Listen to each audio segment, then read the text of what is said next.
الحمدللہ رب العالمین والعاقبۃ للمتقین والصلاۃ والسلام علی سید الانبیاء والمرسلین وعلی آلہ الطیبین واصحابہ الطاہرین اما بعد اعوذ باللہ من الشیطان الرجیم بسم اللہ الرحمن الرحیم هل ينظرون إلا أن تأتيهم الملائكة أو يأتي أمر ربك كذلك فعل الذين من قبلهم وما ظلمهم الله ولكن كانوا أنفسهم يظلمون فأصابهم سيئات ما عملوا وحاق بهم ما كانوا به يستهزئون وقال الذين أشركوا لو شاء الله ما عبدنا من دونه من شيء نحن ولا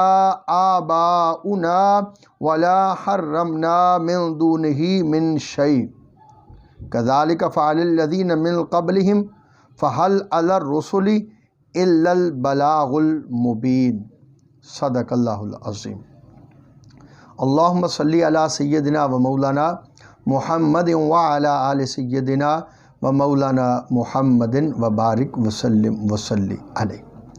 تفسیر نور القرآن سورۃ النحل آیت نمبر 33، 34 اور آیت نمبر 35 ہمارے آج کے درس شریف کا موضوع ہے۔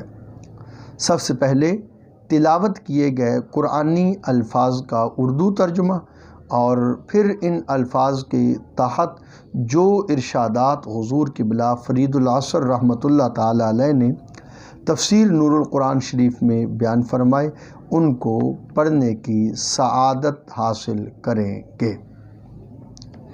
کیا وہ انتظار نہیں کرتے مگر اس کا کہ ان کے پاس فرشتے آ جائیں یا آپ کے رب کا حکم یعنی حکم عذاب آ جائے۔ اسی طرح ان سے پہلے لوگوں نے بھی کیا اور اللہ نے ان پر کچھ ظلم نہ کیا، ہاں وہ خود ہی اپنی جانوں پر ظلم کرتے تھے۔ پس انہیں پہنچی ان کی بری کمائیاں اور انہیں گھیر لیا اس نے جس پر مذاق اڑاتے تھے۔ اور مشرکوں نے کہا اگر اللہ چاہتا تو ہم اور ہمارے باپ دادا اس کے علاوہ کسی کو نہ پوجتے اور نہ ہی اس سے الگ ہو کر ہم کسی چیز کو حرام ٹھہراتے، ایسا ہی ان سے پہلوں نے کیا۔ کیا رسولوں کے ذمہ اس کے علاوہ اور بھی کچھ ہے کہ وہ صاف صاف حکم الہی پہنچا دیں؟ ان قرآنی الفاظ کے تحت حضور قبلہ فرید العصر رحمۃ اللہ علیہ کچھ یوں بیان فرما رہے ہیں۔ پہلی آیات مبارکہ میں موت کے فرشتوں کی آمد کا ذکر تھا۔ اس آیہ مبارکہ میں کفار کا ذکر ہے کہ وہ عذاب کے فرشتوں کے اترنے کی خواہش کرتے تھے۔ حضور صلی اللہ علیہ وآلہ وسلم سے ارشاد ہے، محبوب کریم صلی اللہ علیہ وآلہ وسلم آپ نے کفار کو سمجھا دیا، اخلاص اخلاق کے سارے اصول واضح کر دیے۔ ان کفار نے اپنے پہلوں کا انجام دیکھ لیا، اجڑے بگڑے سارے مقامات انہوں نے مشاہدہ کر لیے، پھر بھی بری حرکتوں سے نہیں رکتے۔ اب اس کے سوا اور کیا انتظار کرتے ہیں کہ ان کے پاس ذلت آمیز عذاب آئے؟ ان کے پہلے بھی ایسا کرتے تھے۔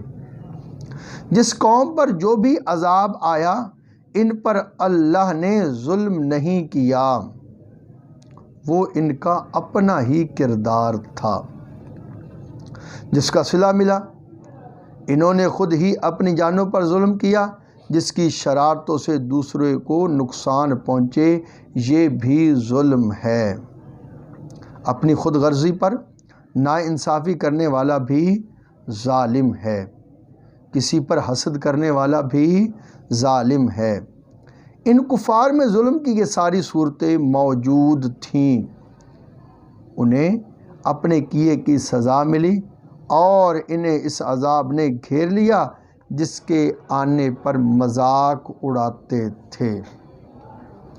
کفار کی ہٹ دھرمیاں، گستاخیاں حد سے بڑھتی گئیں، انبیاء علیہ السلام برداشت کرتے رہے اور تبلیغ کا اپنا فریضہ بجا لاتے رہے۔ کفار نے اس بدتمیزی کا بھی اظہار کیا، اگر اللہ نہ چاہتا تو ہم بت پرستی نہ کرتے، وہ سختی سے ہمیں روک دیتا، اور نہ ہمارے باپ دادے ایسا کرتے، نہ ہی ہم اپنی طرف سے کسی شے کو حرام ٹھہراتے۔ کفار کی اس دلیل میں یہ دعویٰ تھا کہ ان کا کفر و شرک، بت پرستی، سب کچھ اللہ کی رضا سے ہے، معاذ اللہ۔ یہ ان کی ضد تھی، سرکشی تھی۔ رسولوں نے تو اللہ کے احکام کھلے پہنچا دیے۔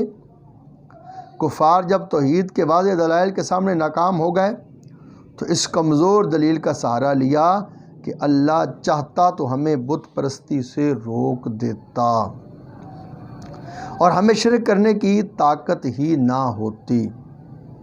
قرآن مقدس نے فرمایا، یہ بیہودہ بات تمہاری ہی نہیں، تمہارے باپ دادا بھی ایسا ہی کہتے تھے۔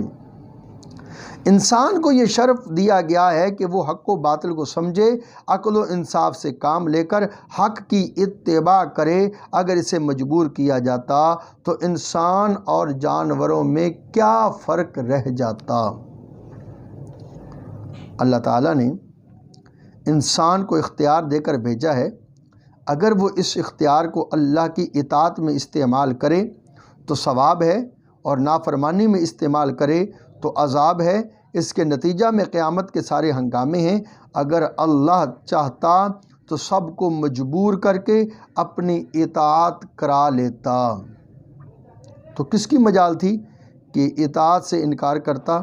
مگر یہ تقاضائے حکمت مجبور کر دینا درست نہ تھا، اس لیے انسان کو اختیار دے دیا۔ اب کفار کا یہ کہنا کہ اگر اللہ کو ہمارا طریقہ پسند نہ ہوتا تو ہمیں مجبور کیوں نہ کر دیتا، یہ جاہلانہ سوال ہے۔ اسی طرح یہ سوال بھی غلط ہے کہ اس کے دیے گئے اختیار کو استعمال کیا ہے تو پھر سزا کیوں؟ والد عید کے دن اپنے 2 بچوں کو 10 روپے دیتا ہے کہ خرچ کر لو۔ ایک بچہ صحیح خرچ کرتا ہے اور دوسرا جوا کھیل کر یا شراب پی کر ضائع کر دیتا ہے۔ اب والد غلط خرچ کرنے والے کو سزا دے تو وہ کہے کہ آپ نے دیے کیوں تھے، اب مارتے ہو؟ اس غلط بچے کا یہ کہنا سراسر غلط ہوگا۔ ایسے ہی قیامت کے دن اختیارات کو غلط استعمال کرنے والے کو سزا ہوگی، صحیح کرنے والے کو جزا ہوگی۔ دعا ہے اللہ تعالیٰ نور قرآن سے ہمیں اپنے سینوں کو منور کرنے کی توفیق عطا فرمائے۔ وصلی اللہ تعالیٰ علی حبیبہ سیدنا محمد وعلی آلہ واصحابہ بعدد خلقہ وبارک وسلم۔